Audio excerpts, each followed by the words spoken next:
El día de hoy vamos a continuar con esta serie que comenzamos hace un par de semanas llamada Relaciones. Muy interesante, relaciones. Dios nos creó como seres humanos, mujeres, hombres, con la capacidad, pero también con la necesidad de relacionarnos, ¿verdad? Todos tenemos esa capacidad y también esa necesidad de poder conocer a otros, de relacionarnos con otras personas, ¿verdad? Y es algo maravilloso, principalmente porque Él quiere que tengamos una relación con Él. Pero el problema es que el pecado ha afectado y afecta y sigue afectando nuestras relaciones, principalmente nuestra relación con Él. Y de eso se trata esta serie. La relación más importante que tenemos nosotros como hijos de Dios es nuestra relación con Dios, definitivamente. Si eres casado, si eres padre, tienes relaciones importantes en tu familia, pero la más importante es tu relación con Dios, es nuestra relación con Dios. Y por eso comenzamos a estudiar eso, las primeras enseñanzas acerca de nuestra relación con Dios. Y me encantó cómo se dirigió eso, enfocados en la salvación que Dios ha logrado por nosotros, porque la salvación tiene ese fin y ese propósito, podernos relacionarnos con ese gran Dios, ¿verdad? Los pecadores poder relacionarse con este Dios santo. Y eso lo estudiamos, lo empezamos a ver hace 2 semanas, con la salvación, la justificación, la semana pasada con la santificación. Hoy vamos a ver la glorificación, que eso tiene que ver, como te decía, con nuestra relación con Dios, ¿sí? Entonces vamos allá a Romanos 8 y vimos eso, nuestra relación pasada con Dios, cuando creímos en Él, la justificación, nuestra relación presente, lo podemos decir así, en la santificación. Y hoy vamos a hablar de nuestra relación futura, que es la glorificación, ¿ok? Vamos a comenzar con una oración, ¿les parece? Vamos a orar. Señor, muchas gracias por permitirnos estar unidos en tu nombre, sabiendo que tú estás aquí con nosotros. Qué bendición, Señor. Gracias, Señor, por amarnos de tal manera. Señor, te amamos y por eso te pedimos que esta mañana, esta tarde ya, tú reveles tu palabra a nuestro corazón, Señor, para todos los que estamos aquí, Señor. Que las promesas que tú nos has dado y sobre todo esta promesa de vida eterna, Señor, no solo nos la recuerdes, sino que podamos el día de hoy, Señor, tenerla firme en nuestro corazón, Señor. Gracias por el tiempo de tu palabra. Háblanos, dirígenos, Señor. Sé tú, por medio de tu Espíritu Santo, dirigiéndonos en ella y que seas tú, Señor, trayendo convicción a cada uno de nuestros corazones. Padre, lo pedimos en el nombre de Jesús. Amén. Bien, entonces hablamos de esto. La salvación es todo un proceso, ¿no? Que siempre cuando hablamos de salvación pensamos en la muerte de Cristo, lo que Él hizo ahí, dándonos justicia, pero ese es el principio de la salvación, la justificación. Porque después sigue la santificación, que es el proceso en el que estamos todos los creyentes el día de hoy. Estamos en un proceso de santificación hasta el día en que estemos en su presencia, y eso es la glorificación, lo que se conoce como glorificación. Y ahí será culminada la salvación, porque ya estaremos con Él por toda la eternidad. Pero cada una de esas cosas tiene una relación con Dios, ¿sí? Y aquí en Romanos 8 explica eso. Todo el pasaje de Romanos 8 va avanzando por ahí, justificación, santificación y glorificación. Hoy vamos a ver la glorificación, pero quisiera ver rápidamente esos versículos que hablan de cada una de ellas. Para empezar, vimos esto. Dios es justo, lo sabemos, ¿verdad? Dios es justo. Dios es justo, y para que el hombre pecador pueda encontrarse en una correcta relación con Él, necesita ser justo también. No hay otra manera. El hombre necesita ser justo, ser justificado para poder convivir con un Dios justo. Y eso fue lo que Jesús hizo en la cruz. Es lo que Dios ha hecho, justificarnos. Fíjate lo que dice al principio de Romanos 8, verso 3.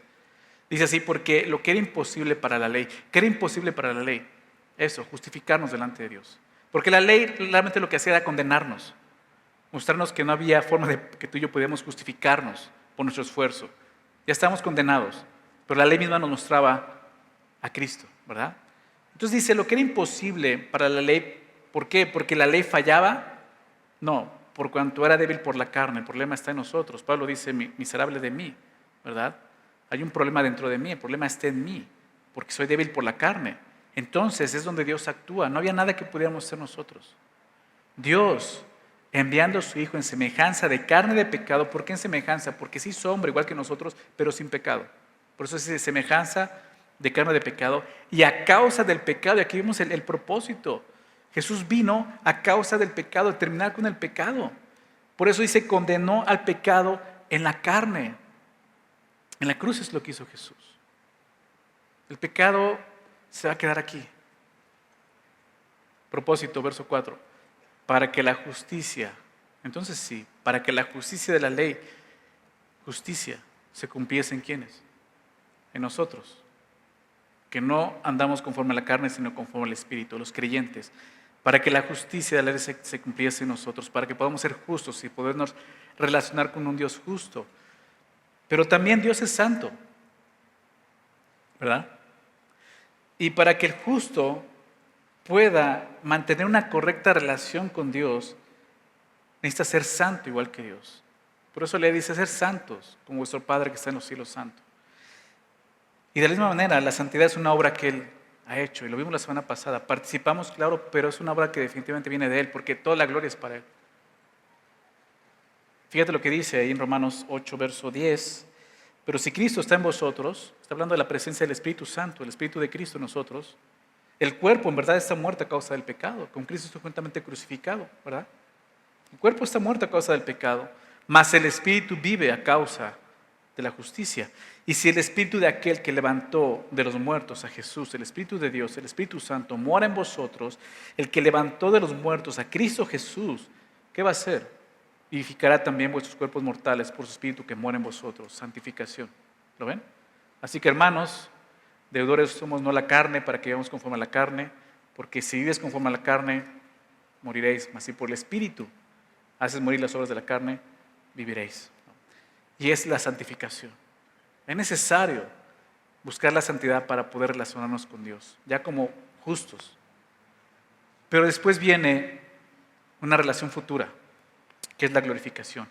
Y así como Dios es justo y Dios es santo, Dios es glorioso. ¿Estás de acuerdo? Está en su gloria.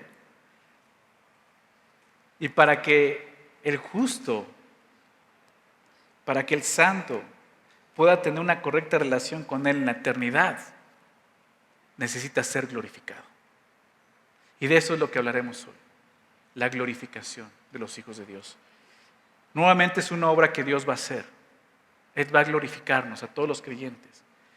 La glorificación, y lo vamos a ver adelante ahorita en el capítulo 8, la glorificación es la meta, es la meta que Dios ha establecido para el hombre.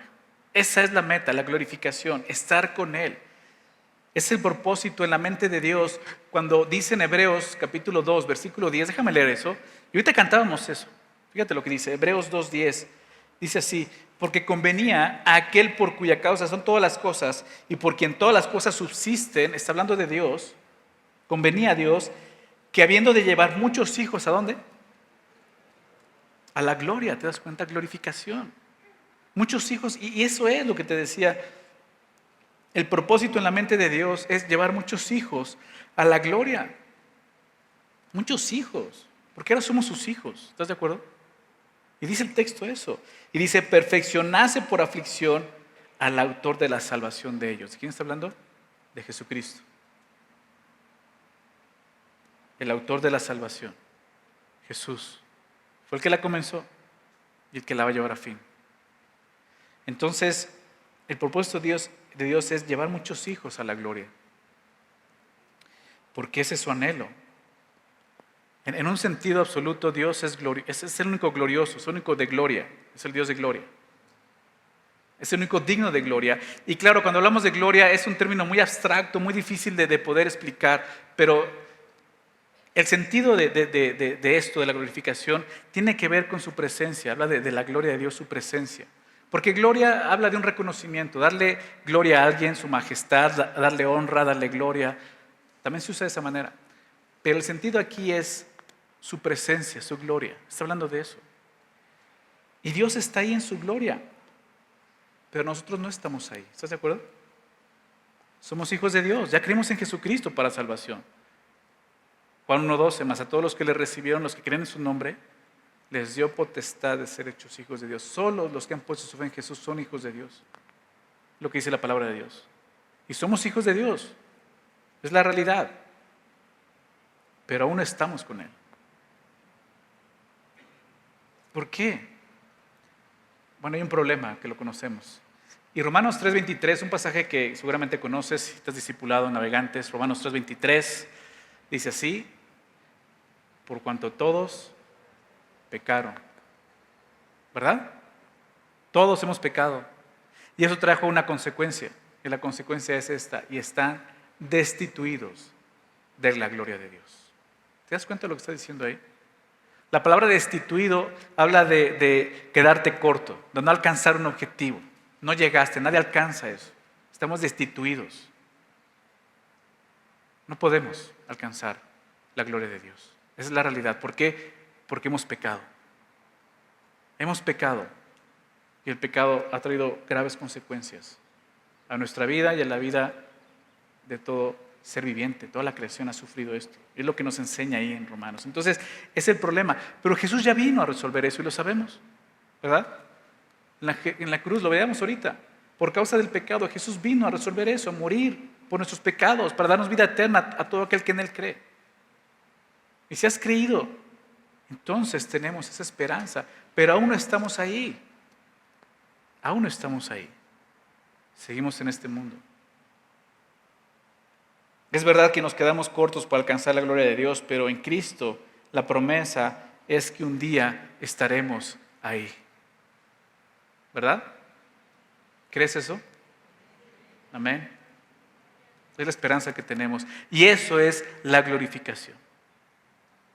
De eso estamos hablando. Estar delante de su gloria. Destituidos de la gloria de Dios.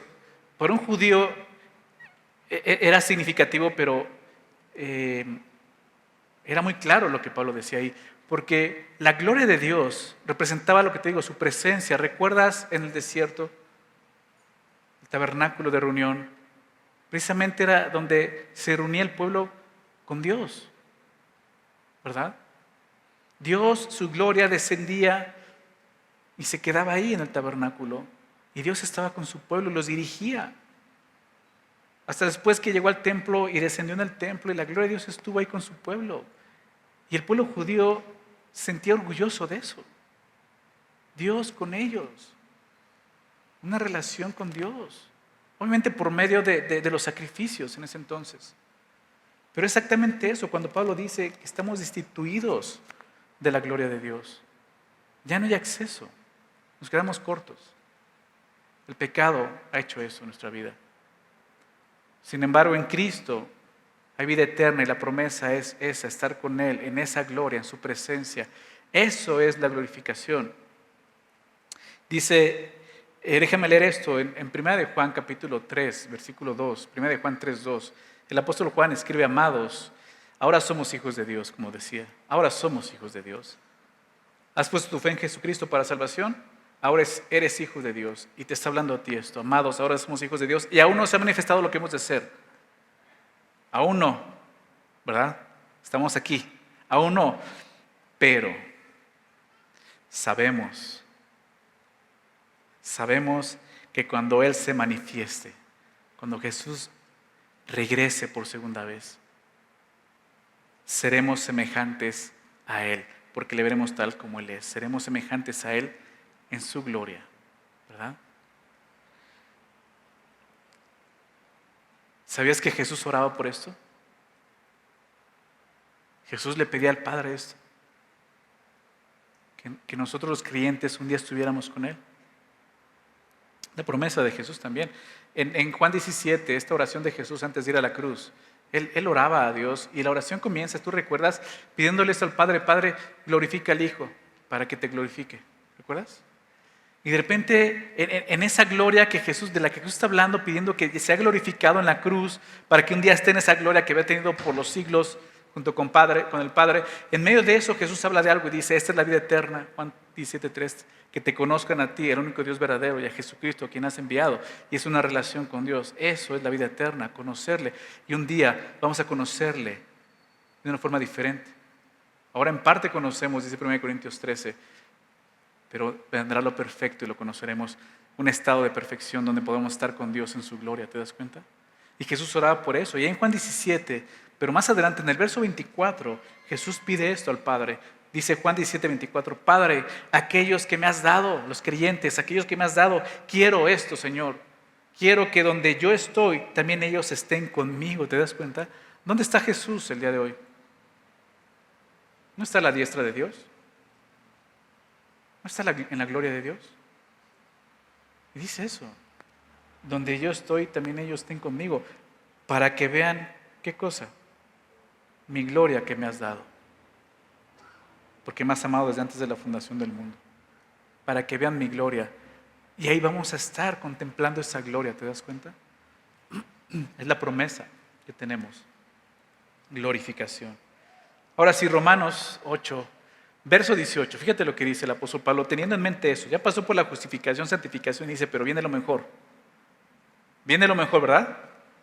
Y dice esto, pues tengo por cierto que las aflicciones del tiempo presente no son comparables con la gloria venidera que en nosotros ha de manifestarse. Pablo está hablando con toda certeza y seguridad porque dice eso, tengo por cierto. O sea, Pablo lo da por hecho. No hay duda aquí. El apóstol Pablo vivía firmemente convencido de esto. Las aflicciones del tiempo presente no se comparan a lo que va a venir. Y todos estamos aquí en este tiempo presente. ¿Verdad? Está hablando de eso, el tiempo presente está hablando de nuestro tiempo aquí en la tierra. Y las aflicciones que menciona Pablo dice que son así, del tiempo presente. Por lo tanto, esas aflicciones o sufrimientos son el resultado del pecado que ha dejado en toda la creación. Cualquier cosa que estés padeciendo, que hayas padecido en algún momento, que hayas sufrido, cualquier aflicción, es el resultado del pecado. Y lo puedes ver. Ya sea tu pecado o el pecado de alguien más. Pero viene de ahí. Y Pablo dice eso, el tiempo presente va a haber aflicción y Jesús lo dijo. Y todos experimentamos este tipo de aflicciones. El dolor, la enfermedad, la decepción, la muerte, la frustración, el engaño, el abuso. Todo eso es originado por el pecado y son cosas del tiempo presente. Dice Pablo, esas cosas no son comparables. Y son del tiempo presente. ¿Por qué lo dice así? Porque habrá un tiempo en el que ya no estarán presentes. ¿Verdad? Y eso será en la glorificación. Pero Pablo dice, no se comparan. No se puede comparar con la gloria venidera. Nuestros sufrimientos presentes, no importa cuántos puedan ser, no importa qué tan severos hayan sido o sean, esos sufrimientos se pierden en la insignificancia cuando se le comparan con la gloria futura, es lo que dice Pablo aquí.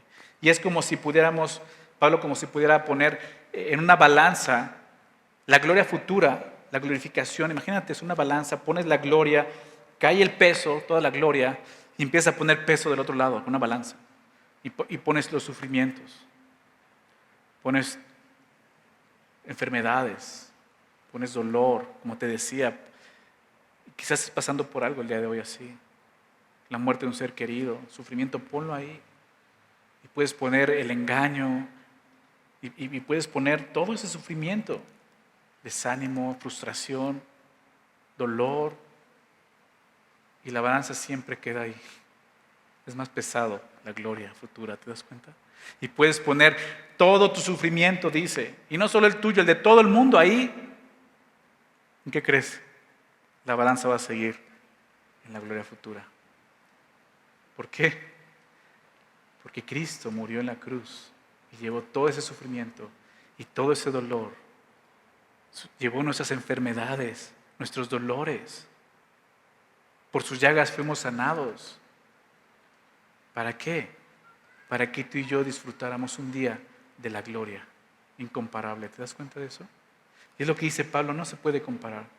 En sí lo que Pablo está diciendo es que esos sufrimientos presentes ni siquiera valen la pena ser comparados con la gloria que será manifestada en nosotros, en la glorificación.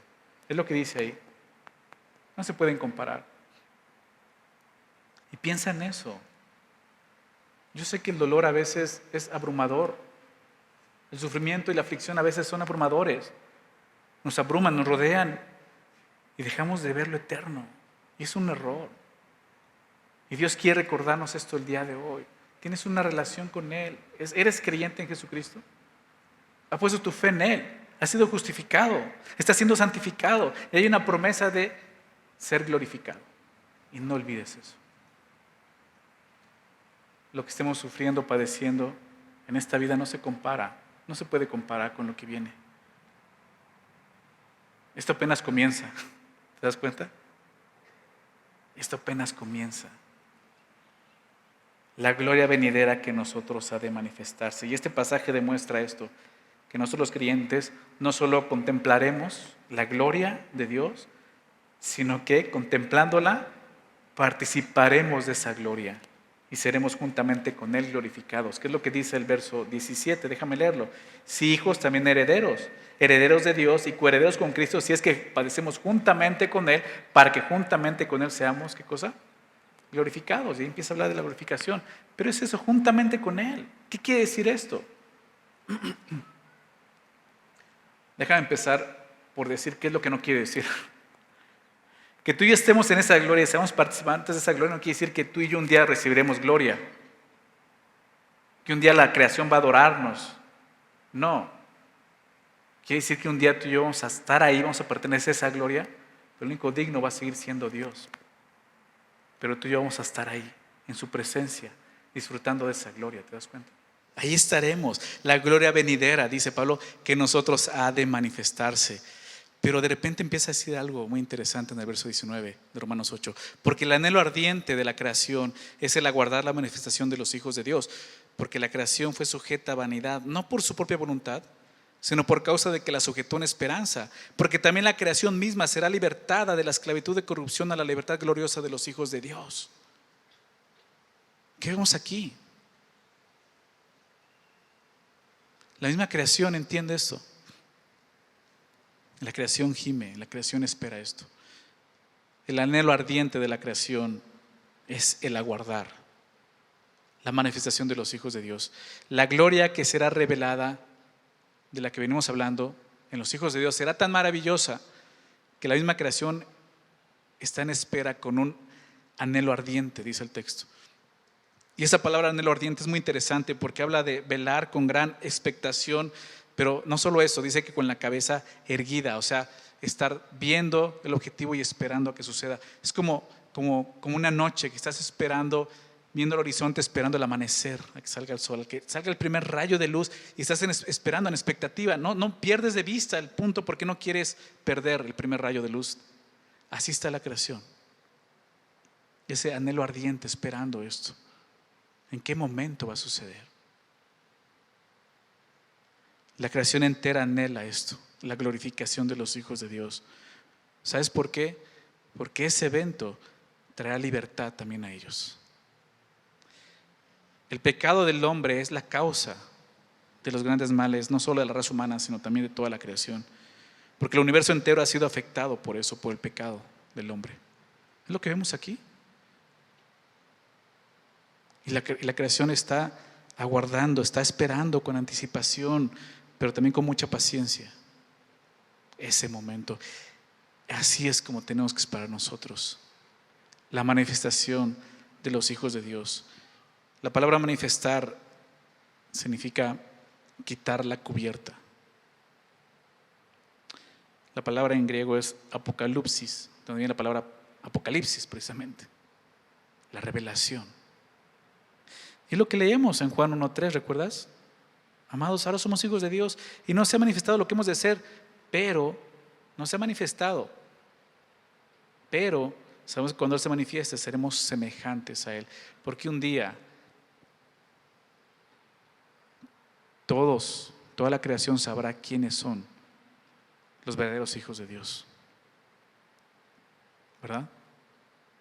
Y es lo que está esperando, la manifestación de los hijos de Dios. Y eso, como leemos en 1 Juan 3, eso ocurrirá cuando Jesús regrese, cuando lo veamos cara a cara, cuando seamos semejantes a Él y cuando por fin seamos ese hombre, esa mujer que debemos de ser, estando en su presencia por toda la eternidad.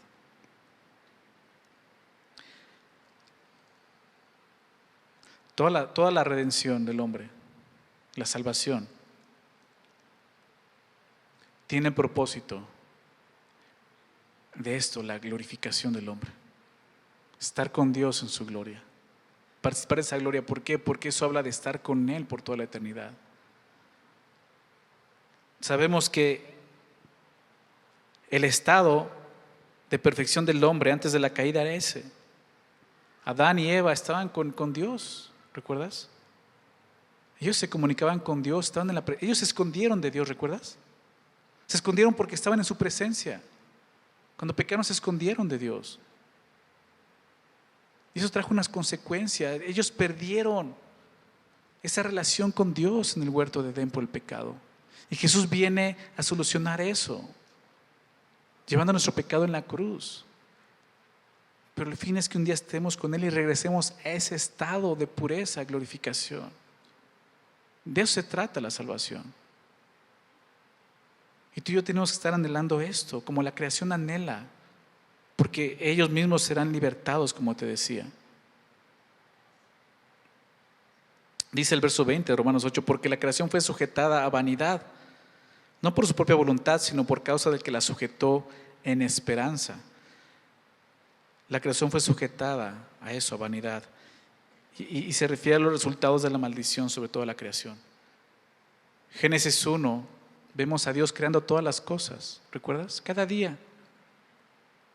Y al terminar decía, y vio Dios que era, ¿recuerdas? Que era bueno en gran manera. Y Dios va creando cada cosa y ve y lo califica y dice, es bueno en gran manera. Y vio Dios y era bueno en gran manera. Y crea al hombre y era bueno.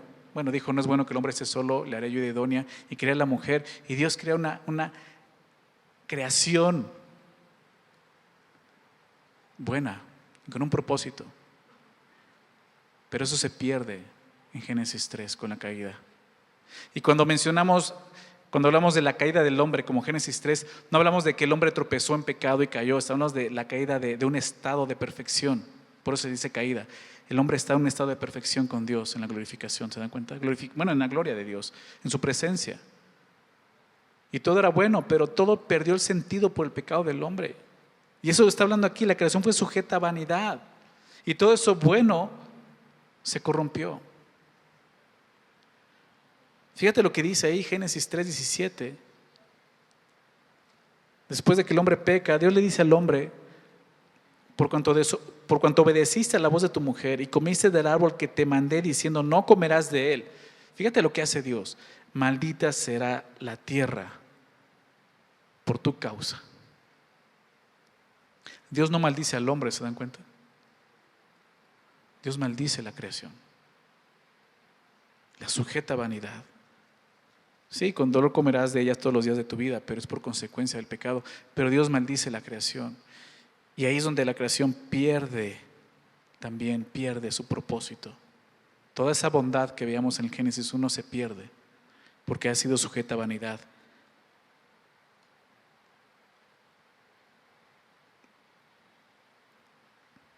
La palabra vanidad significa vacío, significa inútil. Y sugiere eso, la incapacidad de alcanzar la meta. La vanidad perdió eso. La creación perdió eso al ser sujetada a vanidad. Y Dios es quien la sujeta a vanidad, haciéndola inútil. Lo que ahora vemos en la creación solo son los desechos de lo que un día Dios hizo para el hombre. Lo que ahora vemos es corrupción, son ruinas. ¿Se dan cuenta? ¿Lo ves? Es muy claro. No hay una evolución como muchos dicen. Todo lo contrario, hay destrucción y hay corrupción. Eso es lo que vemos todos los días. Y es por esto. Fue sujeta a vanidad. ¿Qué significa esto? Ya vimos que es vacío, inútil, pero ¿qué significado tiene eso para nosotros? Que el hombre, dice Romanos capítulo 1, comienza hablando de eso, cómo Dios ha cambiado la gloria, cómo el hombre ha cambiado la gloria de Dios por la semejanza de hombre, ¿verdad? De seres creados, reptiles. Porque el hombre ha terminado adorando la creación en lugar de al Dios verdadero, que es bendito por los siglos. Romanos 1 habla de eso. Y entonces el hombre ha intentado llenar su vacío con la creación.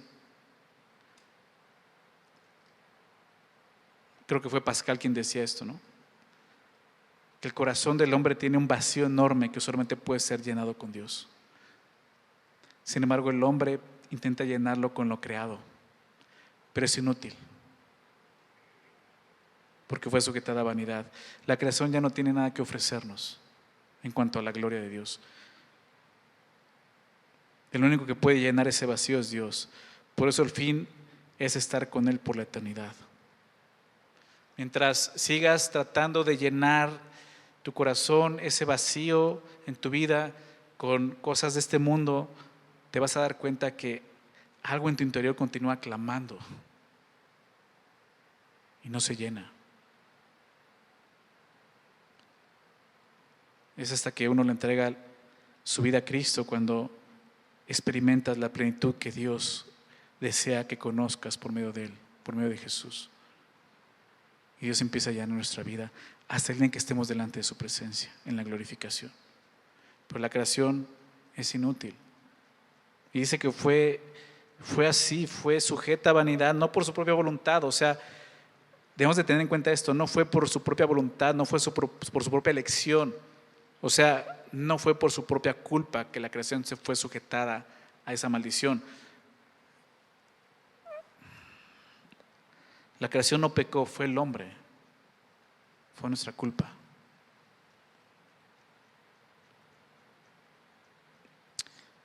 Y dice después, verso 20, sino por causa del que la sujetó en esperanza. Desde el principio la creación fue sujetada a vanidad, pero me encanta aquí porque vemos eso, o sea, Dios nos muestra, esta es la condición, aún la creación está sufriendo, pero hay esperanza porque dice que fue sujetada a vanidad, pero también fue sujetada a una esperanza de libertad. Por eso la creación está en esa expectativa, como veíamos, anhelando ardientemente, aguardando la manifestación gloriosa de los hijos de Dios. Por eso dice eso, la sujetó una esperanza. Verso 21, porque también la creación misma será libertad de la esclavitud de corrupción. Así como la creación fue sujetada a vanidad, fue corrompida por el pecado del hombre, de igual manera cuando la gloria de los hijos de Dios sea revelada, el estado de la creación será restaurada. La creación también será restaurada. Será libertada de la esclavitud a la que fue sujetada. De la esclavitud, como dice aquí, de corrupción. Por el momento la creación está sometida a la esclavitud de corrupción. Como te decía, destrucción, ruina, perdición, muerte. Es lo que vemos en la creación. No podemos hacer nada para evitar eso.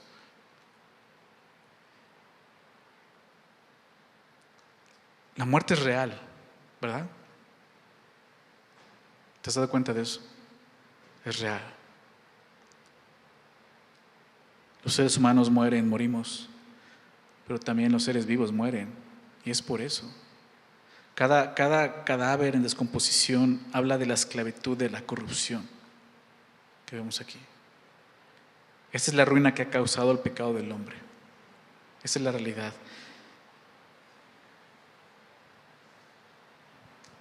Qué lejos está el hombre sin Cristo de poder entender lo que está sucediendo, lo que le está sucediendo a la creación. No está evolucionando, se está corrompiendo, porque eso fue sujetada. Pero está esperando también esta promesa de ser liberados de esa esclavitud. Y nosotros tenemos que valorar eso, como ellos lo valoran. La libertad gloriosa de los hijos de Dios es lo que ellos están esperando.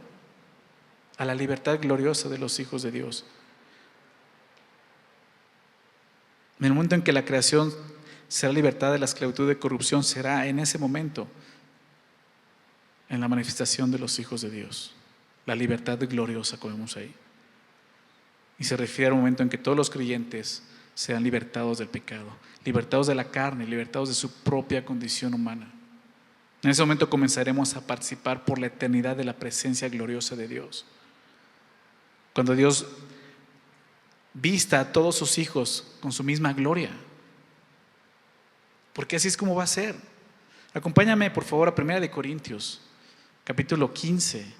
1 Corintios 15, un pasaje que habla de la resurrección, lo sabemos, ¿verdad? Habla de la resurrección de Jesús y cómo esa resurrección asegura nuestra resurrección. Pero eso es la forma en la que Dios va a glorificarnos a través de la resurrección. Fíjate lo que dice desde el verso 42, 1 Corintios 15, 42. Dice, así también es la resurrección de los muertos. Se siembra en corrupción, se resucita ¿en qué cosa? En incorrupción. Y lo veíamos, el estado de la creación del hombre es corrupción por el pecado. Y se siembra en corrupción, muerte, pero se resucita en incorrupción. Se siembra, verso 43, en deshonra, resucitará ¿en qué cosa? En gloria, ¿te das cuenta? Los que hemos creído en Jesucristo vamos a resucitar en gloria.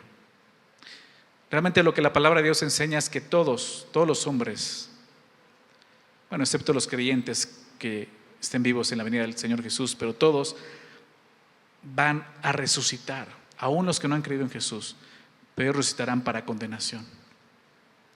Pero nosotros resucitaremos para la gloria de Dios. ¿Te das cuenta de eso? Y aquí lo vemos. Se siembra en debilidad, siembra en deshonra, resucitará en gloria. Se siembra en debilidad, resucitará en poder. Está hablando de algo más grande. Se siembra en cuerpo animal, resucitará cuerpo espiritual. Y explica, hay cuerpo animal y hay cuerpo espiritual. Tú y yo no vamos a llegar al cielo con este mismo cuerpo que tenemos el día de hoy. Es lo que está diciendo aquí. Necesitas otro cuerpo diferente, adaptado. Es transformado. Un cuerpo adaptado para la gloria de Dios. Un cuerpo en el que ya no esté sujeto al pecado. ¿Te das cuenta de eso? Ya no va a haber pecado. Y todos necesitamos un cuerpo glorificado. De eso está hablando. Por eso dice esto, explica. Hay un cuerpo animal y hay el cuerpo espiritual. Así también está escrito, fue hecho el primer hombre Adán, alma viviente, y el posterior Adán, espíritu vivificante. Y pone, por ejemplo, a Adán y a Jesús. Y Adán lo menciona como ese cuerpo terrenal, pero Jesús como el espíritu vivificante. Mas lo espiritual no es primero, sino lo animal y luego lo espiritual. Y ese es el orden. Nosotros primero llegamos a esta tierra con un cuerpo, digámoslo así, animal. La palabra animal está hablando de súgicos, lo que se traduce como alma. Está hablando de la condición natural del hombre. Es la palabra que se usa también en 1 Corintios 2 cuando habla del hombre natural. Entonces habla de eso, el hombre terrenal, el hombre animal. Primero es eso, después lo espiritual, ese es el orden. El primer hombre es de la tierra terrenal, el segundo hombre, que es el Señor, es del cielo. El primer hombre habla de Adán, el segundo hombre habla de Jesús. ¿Cuál es el terrenal? También los terrenales. ¿Y cuál es el celestial? Tales también los celestiales. Y está hablando de los creyentes. Un día seremos como Él es, ¿recuerdas? Porque le veremos cara a cara. Verso 49. Así como hemos traído la imagen del terrenal, nosotros los creyentes traeremos también la imagen del celestial. Pero esto digo, hermanos, que la carne y la sangre no puede heredar el reino de Dios, ni la corrupción hereda la incorrupción. Y ahí está. Este cuerpo, la carne y la sangre, no pueden heredar el reino de Dios. ¿Por qué? Porque hay corrupción en él. La corrupción no puede heredar la incorrupción, la gloria de Dios. Necesitamos ser transformados forzosamente. Y eso es parte de nuestra redención. Lo que vamos a ver ahorita al final. Verso 51 dice: he aquí os digo un misterio, no todos dormiremos, pero todos seremos transformados. En un momento, en un abrir y cerrar de ojos, a la final trompeta, porque se tocará la trompeta y los muertos serán resucitados incorruptibles y nosotros seremos transformados. Pablo hace mención de algo que ya dije, es el rapto de la iglesia.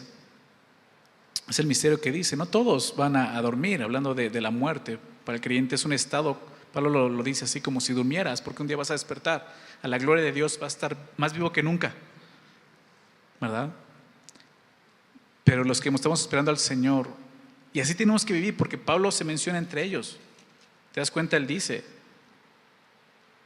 no todos dormiremos, pero todos seremos transformados. Y él se ve así, esperando al Señor. Y así tenemos que vivir cada generación como si el Señor viniera el día de hoy, ¿verdad?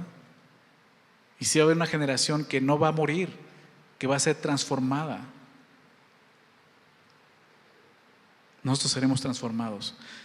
Porque es necesario, el verso 53, es necesario. ¿Se dan cuenta esa palabra? Necesario. Es necesario. No puedes brincarte esto. No puedes ir de la justificación a la glorificación. No puede estar en la presencia de Dios nada más. Tienes que pasar por todo un proceso. Y tiene que haber una resurrección, porque es como Dios lo va a hacer. Es necesario que esto corruptible se vista de incorrupción y esto mortal se vista de inmortalidad. Es necesario para poder estar en su presencia.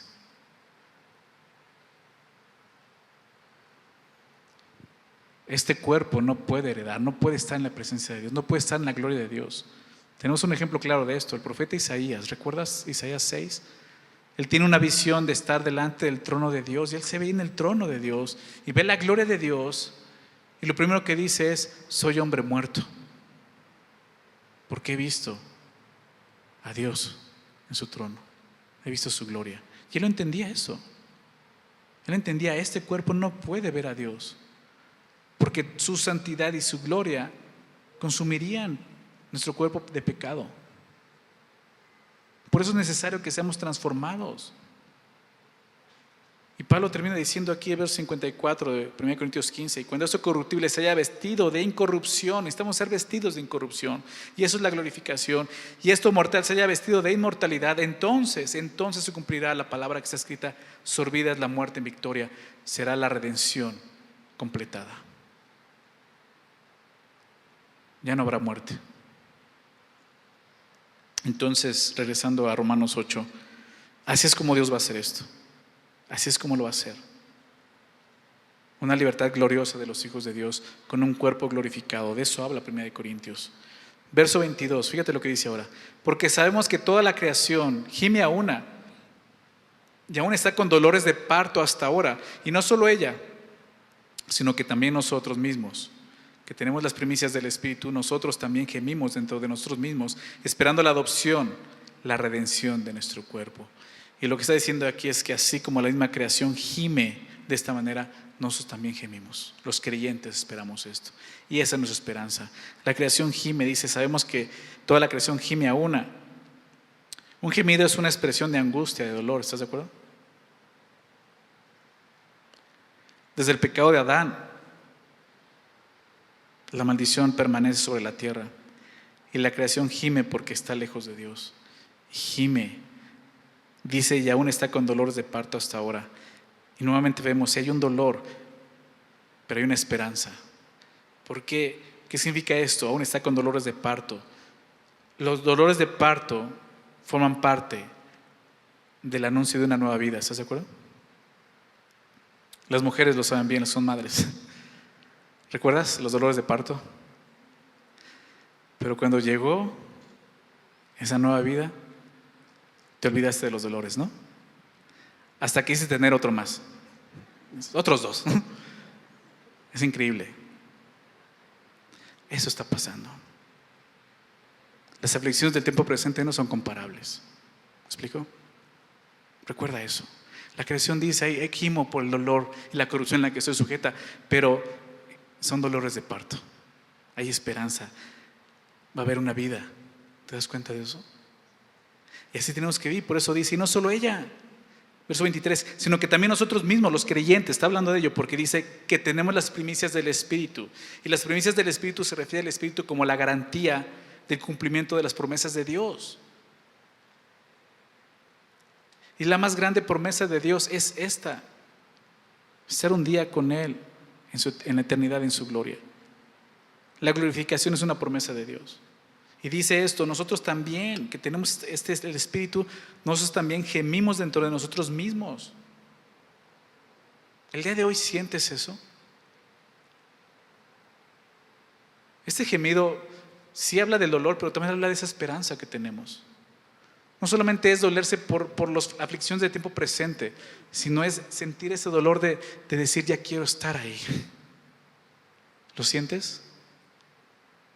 Porque está hablando de creyentes.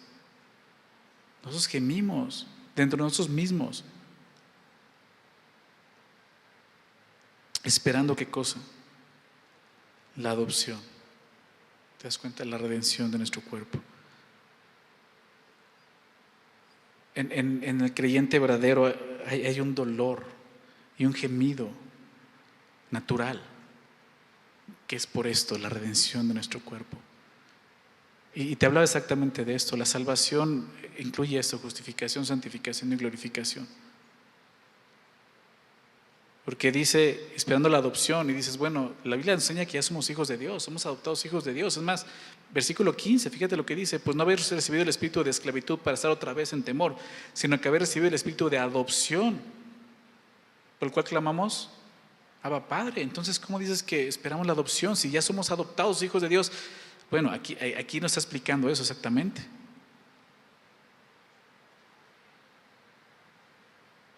La adopción que hemos recibido es espiritual. Clamamos a Abba, Padre, por fe clamamos a Dios, pero un día lo veremos cara a cara, y es la adopción, la redención ¿de qué cosa? De nuestro cuerpo. La salvación totalmente completada. ¿Se dan cuenta? Los creyentes no estamos esperando que este mundo mejore, que la maldad del hombre disminuya. Lo que estamos esperando es la culminación de nuestra redención, lo que vemos aquí. Gemimos por eso. El dolor del pecado puede llevarnos a desenfocarnos y esperar lo mismo que los incrédulos esperan: que las circunstancias cambien, que sean más favorables para nosotros. Pero este pasaje nos muestra que el dolor tiene que recordarnos que lo que esperamos es la consumación de nuestra salvación. ¿Sí lo ven? Y a veces quedamos abrumados, como te decía, de la aflicción es tan grande y tan fuerte que dices, ya no puedo ver más allá. Hey, hay una esperanza, recuérdalo. Un día vamos a estar con Él. Un día estaremos con Él, ¿lo crees? Es lo que dice aquí, esperando eso, la adopción, la redención de nuestro cuerpo.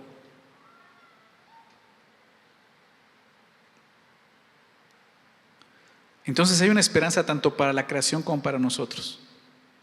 Los gemidos que están a nuestro alrededor, que es el gemido de la creación y el gemido que está dentro de nosotros, los creyentes, esos gemidos serán silenciados cuando los creyentes recibamos la redención de nuestro cuerpo. La misma creación está esperando ese momento.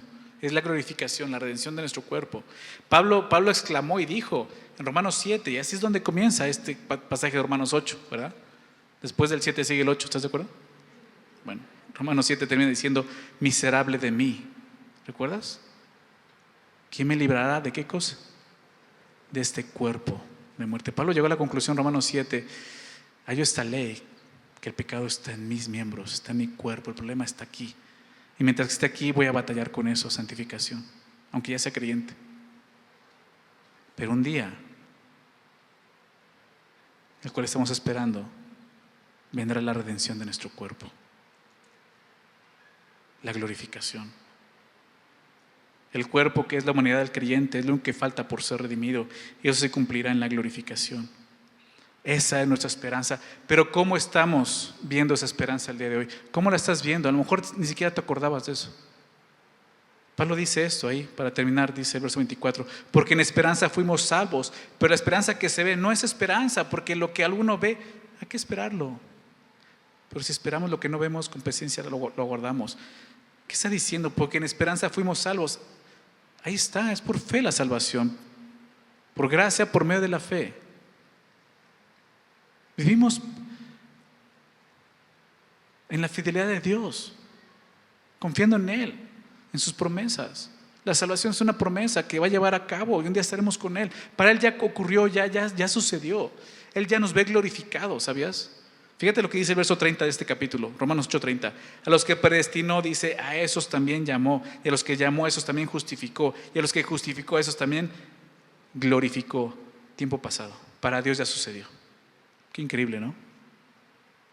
Por eso Dios llama a las cosas que son como las cosas que no son como si fuesen, ¿recuerdas? Porque Él ya te ve ahí. Ya nos ve ahí glorificados. Y tú y yo podemos confiar en eso, es nuestra esperanza. Pero en esperanza fuimos salvos. Dice, pero la esperanza que se ve no es esperanza. O sea, tu esperanza no está en las cosas que se ven. Es triste que vivamos en este mundo como si lo que esperáramos estuviera aquí. No lo vas a encontrar. El mundo, ya lo vimos, fue sujeto a vanidad, no tiene nada que ofrecernos. Nuestra esperanza no está en esta tierra está sujeta a corrupción. Nuestra esperanza aún ni la vemos. Por eso dice, porque lo que alguno vea, que esperarlo. Pues sí, si ya lo ves, ya no esperas nada, ya está ahí. Pero tú y yo aún no lo vemos, aún no estamos en la gloria de Dios, ¿estás de acuerdo? Es lo que esperamos. Si este cuerpo de carne fuera ya perfecto y libre de todo deseo de este mundo, ¿por qué en él haríamos liberación?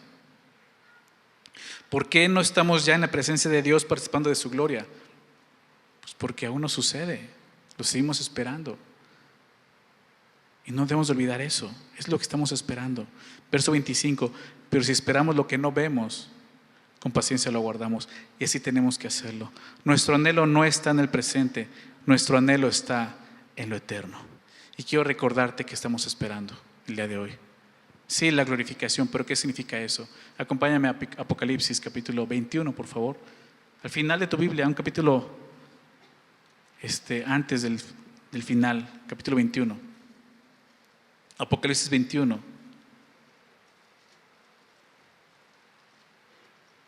¿No arde tu corazón cuando escuchas esto? La esperanza que tenemos de gloria como creyente, ¿no mueve tu corazón? Esos pasajes, Apocalipsis 21, ve lo que dice. Verso 1, vi un cielo nuevo y una tierra nueva, dice el apóstol Juan. O sea, esta tierra no va a mejorar. Tienen que ser nuevos. Porque el primer cielo y la primera tierra pasaron y el mar ya no existía más. Y yo, Juan, vi la santa ciudad, la nueva Jerusalén, descender del cielo de Dios, dispuesta como una esposa ataviada para su marido. Y oí una gran voz del cielo que decía, y esto es, fíjate, esto es lo importante, he aquí el tabernáculo de Dios con los hombres. El tabernáculo habla de la morada de Dios. Dios con los hombres, nuestra relación culminada con Él. Y Él morará con ellos, y ellos serán su pueblo, y Dios mismo estará con ellos como su Dios. Hermanos, esto es el cielo. Sí, hay otras bendiciones como cielo nuevo, tierra nueva, las calles de oro, ¿verdad? Y no solo eso, verso 4, fíjate lo que dice. Enjugará Dios toda lágrima de los ojos de ellos, y ya no habrá muerte, ni habrá más llanto, ni clamor, ni dolor, porque las primeras cosas pasaron. Las aflicciones de tiempo presente, dice, ya pasaron. ¿Se dan cuenta? Ya no habrá muerte. Dios va a limpiar las lágrimas que hay en tus ojos el día de hoy. Ya no habrá muerte, no habrá más llanto, ni clamor, ya no habrá gemidos, no habrá dolor. ¿Estás pasando por una enfermedad? ¿Estás pasando por la muerte? Ya no habrá dolor, porque las primeras cosas pasaron, eso se acabó. Es la glorificación. Eso va a estar con Dios. Y el que estaba sentado en el trono dijo, es Dios, he aquí yo hago nueva todas las cosas. Y me dijo, escribe porque esas palabras son fieles y verdaderas. Y me dijo, hecho está, se ha cumplido. Yo soy el alfa y el omega, el principio y el fin. Al que tuviere sed yo le daré gratuitamente de la fuente del agua de la vida. ¿No has puesto tu fe en Jesús? ¿No has puesto tu fe en Jesús? Ven, gratuitamente Él quiere darte del agua de la vida, cree en Él. El que venciere heredará todas las cosas. Y nuevamente verso 7, y yo seré su Dios y Él será mi hijo. Qué increíble, ¿no te parece? Eso es lo que esperamos. Es lo que no vemos, pero lo esperamos, dice Pablo. Nuestra esperanza está en la promesa de Dios que un día estaremos con Él, disfrutando de su presencia. Por lo tanto, la gloria que esperamos tiene que ver más que con el disfrute de una herencia o de un lugar maravilloso, tiene que ver con el disfrute de una relación, el disfrute de la presencia de Dios. Eso es la glorificación. Pero tenemos que guardarlo con paciencia, dice. La esperanza siempre tiene la expectación de algo mejor, ¿verdad? Y así es, viene algo mejor. Y el hecho de que no hemos visto realizada esta mejoría debe producir en nosotros esa paciencia. Pero ¿cómo estamos viviendo el día de hoy bajo esta esperanza? ¿Cómo estamos viviendo? Quizás el día de hoy venías sin esa esperanza y la tienes, pero ya ni te acordabas. Las aflicciones que estás viviendo te han abrumado tanto que te has olvidado que un día vas a estar con el Señor. Y estás como Asaf. Déjame recordar esto, Salmo 73. Asaf, salmista, escribe este salmo maravilloso. Si tú lo conoces, es un salmo donde él empieza como quejándose. Y a veces así estamos, quejándonos de ¿por qué este que ni cree en Dios, ni honra a Dios, le va bien en la vida? ¿Te ha pasado? Y dice, empecé a tener envidia por ellos. Empecé a caer en eso. No caigas en eso. Fue hasta que entró al santuario de Dios y dice el verso 17, y comprendí el fin de ellos. Pero quiero que veas el verso 21 del Salmo 73, verso 21. Dice, se llenó de amargura mi alma y en mi corazón sentía punzadas. Así estás el día de hoy. Ver cómo otros prosperan, les va bien, y tú siguiendo al Señor te va mal y dices, ¿qué estoy viviendo? Son las aflicciones del tiempo presente, pero hoy no se comparan a lo que va a venir. Recuerda eso.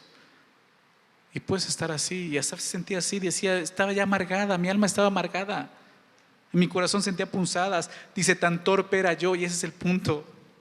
Dice, tan torpe era yo que no entendía, era como una bestia delante de ti, Señor, porque estaba olvidando lo mejor. Fíjate lo que dice a continuación, increíble, esto es el Antiguo Testamento. Me tomaste, dice, con todo yo siempre estuve contigo, o al revés, con todo tú siempre estuviste conmigo, más bien, ¿verdad? Me tomaste de la mano derecha, me has guiado según tu consejo, y después me recibirás en gloria. ¿Sabes qué veo aquí? La salvación. Me tomaste de la mano derecha, la justicia de Dios. Cristo, su mano derecha. Me has justificado. Me has guiado según tu consejo, la santificación del Espíritu Santo. Me has guiado. Y por último, glorificación, y después me recibirás en gloria. ¡Qué increíble!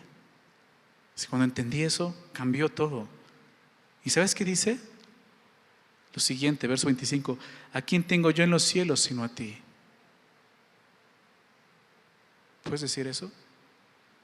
¿A quién tengo yo en los cielos sino a ti?